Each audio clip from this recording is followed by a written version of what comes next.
Welcome home, James. Okay. Well, welcome back to Red White Morons. I am Matt, and this is Corey.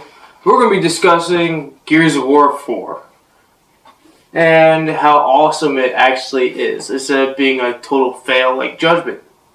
So, story mode, it held up, right? Mm-hmm. I think so. It was kind of slow at the beginning until you met Marcus. Then everything just started picking up, going fast, and it just kind of you're hunting for Marcus most of the game though, for that whole thing, and you just you're hunting for Marcus throughout the beginning of the game. Well, up to until the end of the third act, and then pretty much you're trying to find Marcus that got captured by the Snatcher, and then while Kate is also trying to find her mother and the rest of her townspeople that she all lost. But in the middle of the campaign, when they find Marcus tells her that most of them are dead. Well, and it's weird because when the Snatcher brings him to the den that they have, their little nest, he puts them in pods. They put whatever they capture into these pod things, and they basically sit there turning them into their own. Yeah, basically taking other humans. What do they get called? Jubies? Jubies, I think? Jubies, yeah, Jubies. They're called Jubies, and then they turn into that. And then there's also pouncers in the game. Those are the slowpoke things. There's a lot of new enemies in this game. The robots are definitely a new thing. The DB bots. The DB bots are created by Baird. Created by Baird. And then later in the game, after that, you don't see the robots anymore. It's just all swarm. You don't see anything. You basically just use a mechs, like the giant robotic mechs. That's the only type of robot you probably see at the end. There's a lot of new things in this game. The Fabricator is a new item. Fabricator. Some parts throughout the game, you get the Fabricator, and you do a thing like Horde in the story mode, where you get 4 rounds to do what you got to do. Set up your defenses and buy weapons. In the beginning of the game, you grab the Fabricator, and that's where they first show you what to do with it. True. You can make weapons, you can make defenses. Horde mode, the Fabricator levels up after every 5 rounds. There's a lot of new weapons in the game. The Overkill, the Drop Shot. Yep. Drop Shot, the Buzzkill. What is it? The Trigun. What was that one? The Trigun. New minigun, right? Yeah. Yep. And the Enforcer. You got the Ember. The Ember basically being the robot sniper. Enforcer being the robot machine gun of the game. The Enforcer is the little submachine gun. Then you got the Overkill. That's basically the auto shotgun. Bullshit. And then the Retro Lancer is definitely updated. There's a lot of new things with it. It's more balanced, and then now they consider it as a power weapon pickup instead of a start. You are open to the whole weapon skins thing, like in 3 was. Except this time you get a skin for every weapon. Every weapon you pick up. As soon as you pick it up, there's automatically a skin on it. So that's pretty cool. Now they're doing loot boxes, so you can get certain cards for XP and challenges. And there's also from common to legendary skins and character costumes you can get. The epic skins. The epic skins. No. They're called legendary. Legendary, yes, it is. The orange ones. What else in this game? I was going to say, the characters, the multiplayer, the characters, I wish they didn't do this.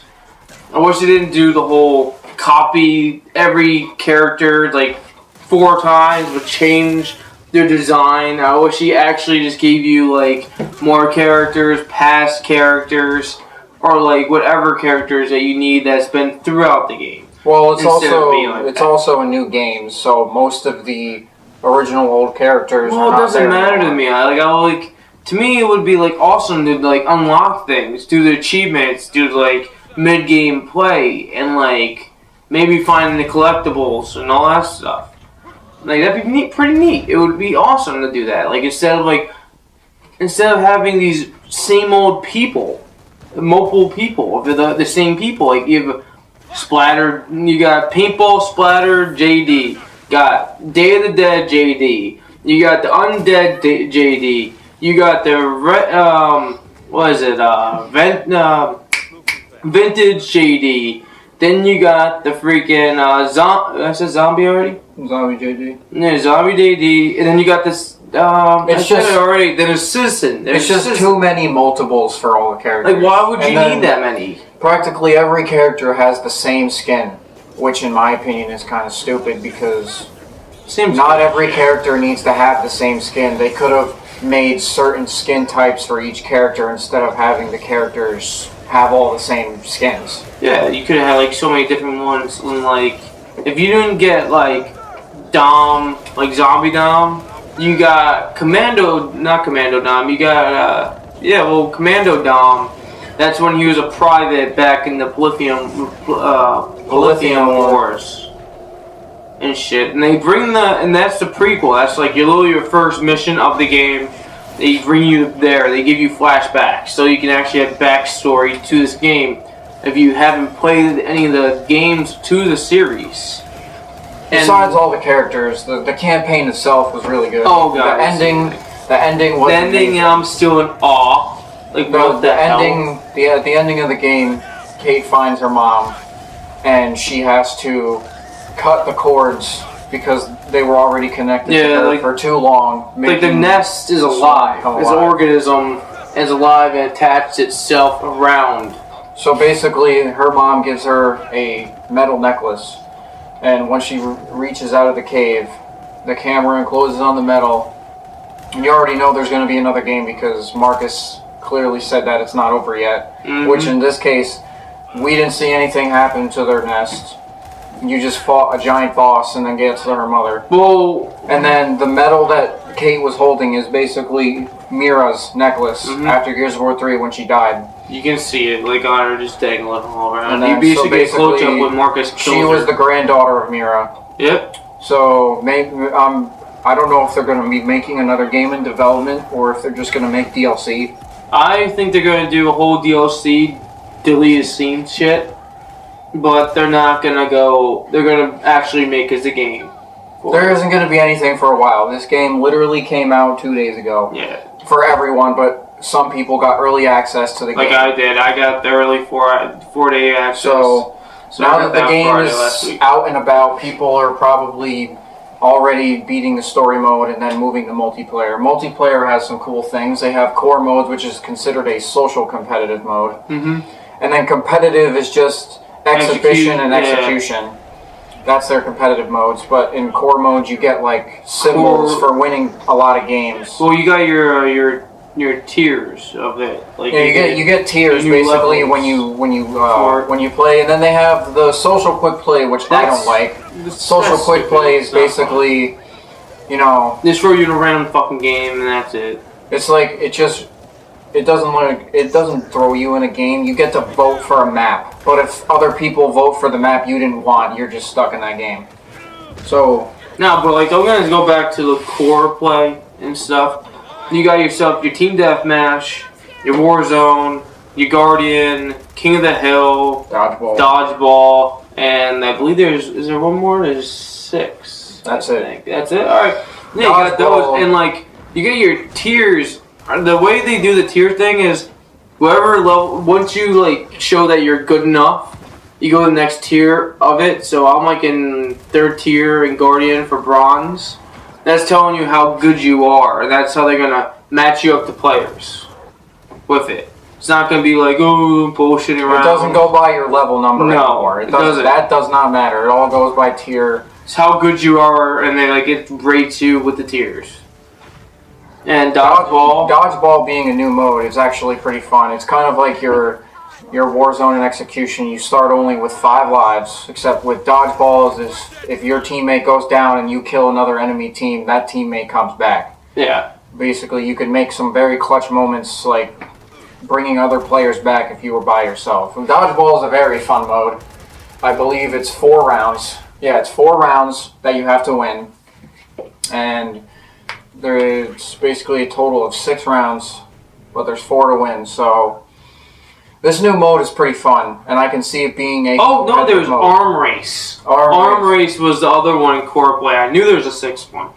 Yeah, Arm Race is another new one. You get to go just round I believe it's 2 rounds, 2 or 3 rounds, and you have to beat the other team. But like you have to beat try to get to the bolt top revolver. You have to get to kill 3 enemies with that weapon. The whole team with all the weapons. Not the whole team, just 3 enemies. Your team has to kill 3 enemies, switch to a new gun. And then you switch to a new gun after you kill another 3, until you get to the end. And finish. That's it. And everything else is basically the same shit. We have to discuss a little more about Horde. Horde is a little weird now. It's different now. Horde. It's not how 3 was or how 2 was. It's a mix between 3 and whatever Judgment had. That weird thing, you had to be classes. So they took the classes and have you set up. You got the soldier, the scout, the heavy, the engineer, and the scout, the heavy, the soldier. And there's one more, and I forgot. But you guys will figure that one out because I don't want to look up that one.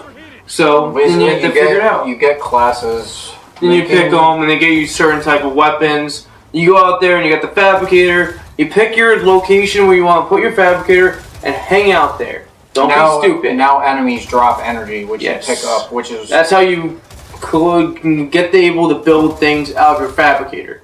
Do not... Which in this case, if you're properly coordinated, you'd have somebody grabbing all the energy as somebody gets kills. Or work as a team getting it. And then, as we said before, every 5 rounds, the fabricator levels up. Yes. Your defenses... It doesn't affect your weapons at all. It doesn't do anything to the weapons. It just does it all to the defenses. You have a shock turret which stops the enemies and slows them down. You just have a regular turret that kills them. Then you have the sentry gun. Go all the way up to lasers. You do have a sentry gun. Yeah, sentry gun. And then you got a weapon locker. For some reason, I don't like it. But it pops up one weapon, but nothing's changed with Horde. Every 10 rounds there is a boss wave. You fight a boss at the end of the 10 waves, and they're really difficult. And after, I think it still does it like Gears of War 3. We only got up to wave 10. I have got almost to wave 20 with another team. I believe that every 10 rounds or so after the boss wave, you get stronger. The enemies get a percentage of more power-ups themselves. They get more damage, they get more health, and they get more ammo. They do. And I think it goes all the way up to 4.0 that they get, or 5. But they get a large amount of boosts. I would not recommend doing this on the same because you're just going to be killing yourself. You should try getting the cards. You have to use cards that they give you now. It's little boost cards. It gives your whatever class you have abilities. Basically, they touched up on Horde mode, making it more harder. Yes, the game is definitely even harder. It was just kind of like Gears of War 3, where you had your own power-ups that you could equip to your character and use them to your advantage. Gears of War 3 didn't have that. Yeah, they did. Why? They had a comet thing. When you ran, you could run into an enemy and it would kill them. And then you could get your own health. You could get faster health regenerations.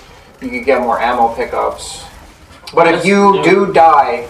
Actually, this is another cool feature in Horde mode, is when you die, somebody can go and pick up that thing of your dead body and bring it back to the fabricator and pick you up. Yes. Which is a very cool feature, and I can see why a lot of people do it for you because they're all scum and they are trying to kill everything and just leave you alone. In some situations, you're not going to be able to pick up your team. No, but if you're right next to them, that's understandable. But if you died in the middle of the field, there's no picking you up.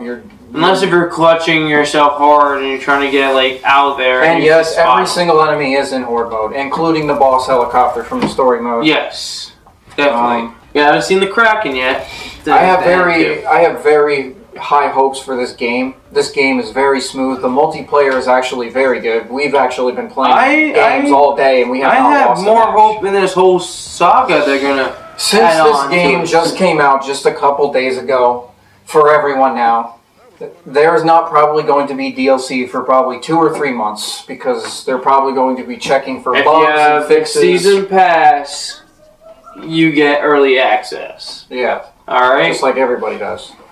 What do you mean everybody else? Everybody gets early. If you have Season Pass, yeah. it's exclusive DLC that you don't have to buy. It makes it free. No, but you get earlier access. A couple days before anyone else. That's how they set it up. I don't know how that works. That's how they set it up. If you're Season Pass, you have early access. But... No, but this... Oh yeah, if you play the game and you beat it, don't try... Skip... If you skip the credits, they will give you a cutscene. It is Oscar killing off a snatcher and falling out of its snatch. Now, but Oscar is not dead. He is not dead. We actually thought he was dead the whole time because he got stabbed by the big guy right in the side of his chest. So I guess it didn't affect him too much. And supposedly the talk is the big guy was supposed to be Rom, but he wasn't. It's not Rom. It has to be like at least a Locust, priests, or the Kansas. I mean, or it has to be a Boomer, like the Boomer guys. The Maulers and you do fight this guy in the middle of the story, and he actually is a pretty tough fight on the harder difficulties. Yes, basically. He rides a Brumok, and he fucks you up. And the fight is actually pretty hard because you have to set up these generators, and then you have to shoot at them with your gun. Oh, okay. Over here, but I'm just gonna say this: this game's gonna be awesome. I'm sorry I had to interrupt him, but we are running out of time. He's an asshole, so I am, but. This game is going to do well. I just want them to bring back Disney. And that's the end Not of in the podcast. story, just in multiplayer. It is. So have fun. Chainsaw, shotgun, anybody. Clutch all you want. Enjoy the game just like we did. Yes.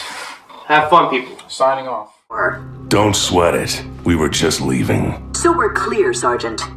If you choose to aid these fugitives, I can't protect you. Yeah. That sounds about right. Son of a...